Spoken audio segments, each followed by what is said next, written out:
আচ্ছা, এবার আমাদের মহাকাশে নজর রাখতেই হচ্ছে, তার কারণ ঘরে ফেরার গান কিন্তু শুরু হয়ে গিয়েছে।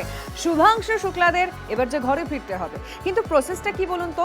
কখন শুরু হবে সেই প্রক্রিয়া এবং কখনই বা দেশে পৌঁছবেন সেটা অনেক পরের কথা, কিন্তু আগে পৃথিবীতে পা রাখতে পারবেন। আমি সেই জন্যই কমলেশকে এই মুহূর্তে নিউজ রুমে ডেকে নিয়েছি। কমলেশ চৌধুরী আমাদের সঙ্গে রয়েছেন।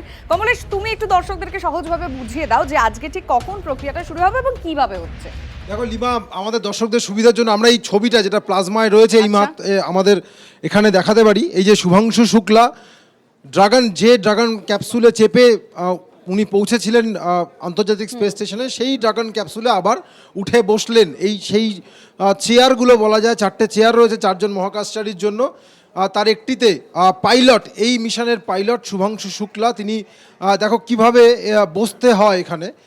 পুরোটা আমাদের লাইভে দেখিয়েছে অ্যাক্সিয়াম 4 মিশন, নাসা পুরোটা লাইভ করে দেখিয়েছে ড্রাগন ক্যাপসুলে বসার এই ছবিটা। 2:10 ভারতীয় সময় 2:10 আমরা দেখেছি শুভাংশু শুক্লা গিয়ে ড্রাগন ক্যাপসুলের বসেছেন এবং তার সঙ্গে আরও দুজন পাশেই রয়েছেন এই মিশনের কমান্ডার পেগি হুইটসন, শুভাংশুর ঠিক বাদিকে, এবং আরও দুজন তাদেরকে তৈরি করে দিচ্ছেন এই মিশনের আরও দুজন স্পেশালিস্ট, একজন হাঙ্গেরির, একজন পোল্যান্ডের মহাকাশচারী।